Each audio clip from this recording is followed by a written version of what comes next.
നിന്റെ കലി അടങ്ങിയോ? എനിക്ക് പേടിയാവുന്നുണ്ട്.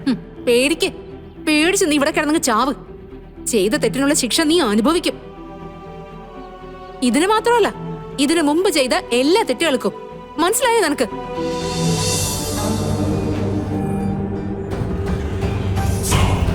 Who is the beautiful lady? അത് ക്ഷേത്രപൂജാരി സുദേവന്റെ ഭാര്യ. നൃത്തത്തിലും ഗാനാലാപനത്തിലും നിപുണയ. I have a wish to stay with this beautiful lady tonight. എന്തായി പറയണേ? മഹാപാപം അതൊന്നും നടക്കില്ല. If you oppose me staying with this lady, then you lose your kingdom now. And the choice is yours. Do you want your kingdom or this woman's pride? എന്തു പറയുന്നു തമ്പുരാൻ? ഒടുവിൽ തമ്പുരാൻ മറ്റു വഴികളില്ലാതെ സമ്മതം മൂളുന്നു.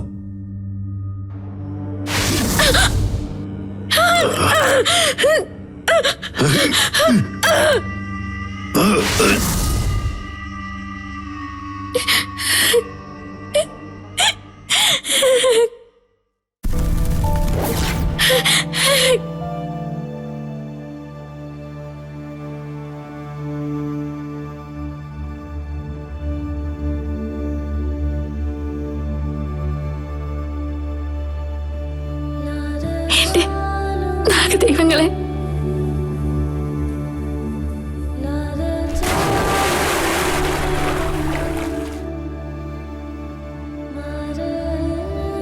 തമ്പുരാനെ, പരമ്പരയായി നാഗദേവങ്ങളെ പൂജിച്ച എന്റെ വംശത്തെയാണ് അങ്ങ് കുരുതി കൊടുത്തത്.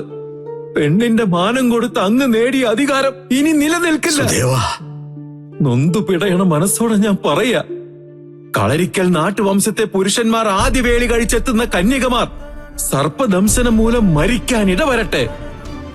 കളരിക്കൽ രാജവംശത്തിന്റെ അവസാന ആൺതരിയും ജീവിച്ചിരിക്കും വരെ ഈ ശാപം അവരുടെ എല്ലാം ശിരസിൽ നിലകൊള്ളട്ടെ. എന്റെ നാഗദൈവങ്ങളെ,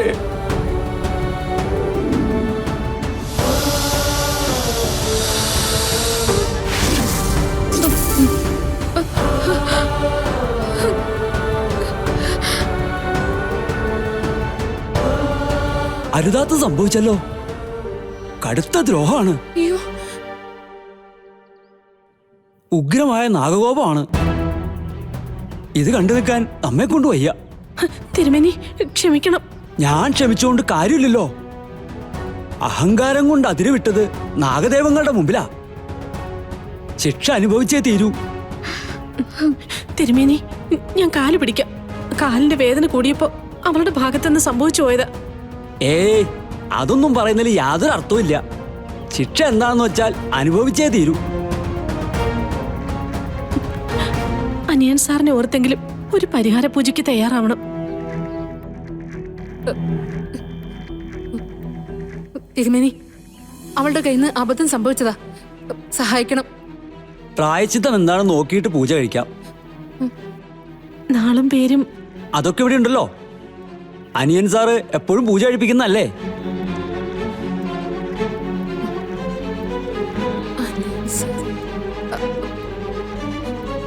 അമ്മ, ഇവിടെയുള്ളത് കൃഷ്ണയുടെ നാളും പേരുമല്ലേ?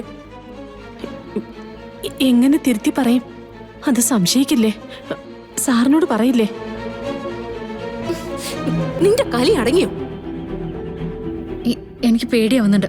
പേടിച്ച് നീ ഇവിടെ കിടന്നങ്ങ് ചാവ്. ചെയ്ത തെറ്റിനുള്ള ശിക്ഷ നീ അനുഭവിക്കും.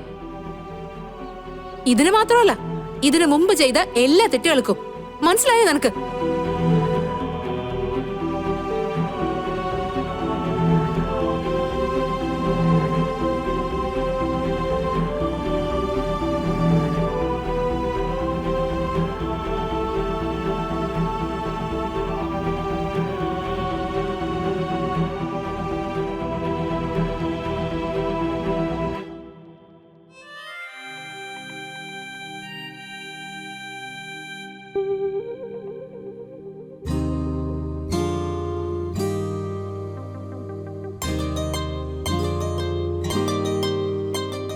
ഇത് എന്തേ കാണിക്കുന്നേ? ഷർട്ട് ഇടണം, പക്ഷേ ബട്ടൺസ് ഇടുമ്പോ കയ്യിലൊരു വേദന. ഇങ്ങതാ.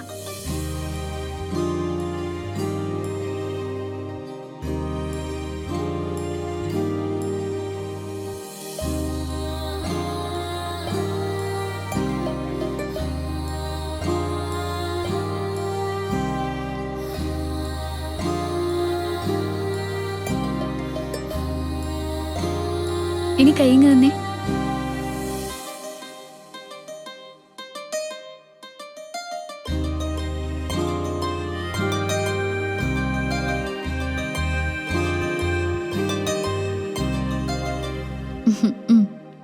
ആ മുടി ചെയ്യണ്ടേ? ബുദ്ധിമുട്ടാ, ഇങ്ങനെ വെക്കാം. അത് വേണ്ട, ഞാൻ ചെയ്തുതരാം.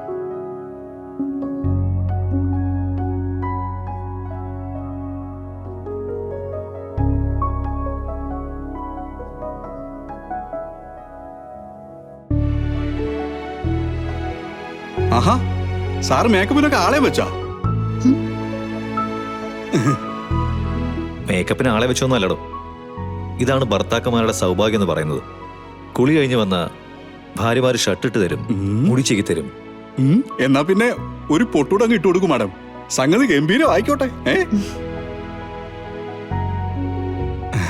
അല്ല സാറേ, സംഗതി ഇങ്ങനെയൊക്കെ ആണെങ്കിലേ കല്യാണം കഴിക്കുന്ന ഒരു രസമൊക്കെ അല്ലേ? അതിന്റെ മറുപടി ഗാഥ തന്നെ പറയും. പറഞ്ഞു കൊടുക്കടോ. സാറിന്റെ പോളിസികളെ ഞാൻ ഇഷ്ടം പോലെ കേട്ടിട്ടുള്ളതാ. ഇതിന്റെ ഉത്തരം ഗാഥാ മാഡം പറഞ്ഞാ മതി. കല്യാണം കഴിഞ്ഞ് ഭർത്താവിന്റെ കൂടെ ഇങ്ങനെയൊക്കെ നിൽക്കുന്നത് രസമാണോ അതോ അല്ലയോ പറ. മാണിക്കുഞ്ഞെ, സ്നേഹം ഉണ്ടെങ്കിൽ ഏത് ബന്ധവും രസമുള്ളതാ. സ്നേഹം ഇല്ലെങ്കിൽ ഏറ്റവും അടുത്ത ബന്ധം പോലും അപകടം. ഇപ്പൊ മനസ്സിലായോ മാണിക്കുഞ്ഞ്? ഇതിനേക്കാൾ നല്ലൊരു മറുപടി വേറൊരിടത്തുനിന്ന് എനിക്ക് കേൾക്കാൻ പറ്റില്ല. ഉള്ള കാര്യം പറയാലോ സാറേ, ഗാഥാ മാഡത്തിന്റെ ഭാഗത്തുനിന്ന് ഇത്രയ്ക്ക് ഞാൻ പ്രതീക്ഷിച്ചില്ല. ഇതിപ്പോ അത്യാവശ്യം കൊള്ളാവുന്ന ഒരു സ്ഥലത്ത് പ്രയോഗിക്കാനും കൊള്ളാം. താൻ എന്റെ ഭാര്യയെ കുറിച്ച് എന്താ കരുതിയിരിക്കുന്നത്? ഇതൊന്നുമല്ല, ഇയാളുടെ കഴിവുകളൊക്കെ നമ്മൾ കാണാൻ കിടക്കുന്നേ ഉള്ളൂ. അല്ല, സാറ് കമ്പനിയിലേക്ക് പോരുന്നുണ്ടോ അതോ കണ്ണിൽ കണ്ണിൽ നോക്കിയിരിക്കാനുള്ള പരിപാടിയാണോ? വരാടോ മരക്കഴുത.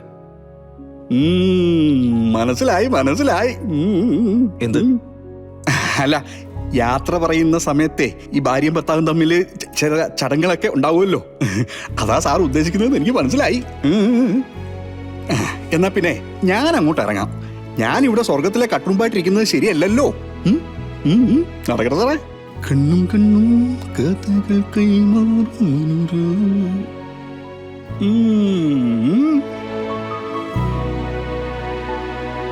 മാണിക്കുഞ്ഞ് പറഞ്ഞ ചടങ്ങ് മനസ്സിലായോ? മനസ്സിലായി. എന്നാ പിന്നെ പെട്ടെന്ന് ആയിക്കോട്ടെ, എനിക്ക് പോവാൻ അല്പം തിരക്കുണ്ട്. ഒരു ചടങ്ങുമില്ലാതെ അങ്ങോട്ട് ഇറങ്ങിയാ മതി. ചെല്ലങ്ങോട്ട്. അല്ല എടോ, അത് ആ ചെല്ലാനല്ലേ പറഞ്ഞേ?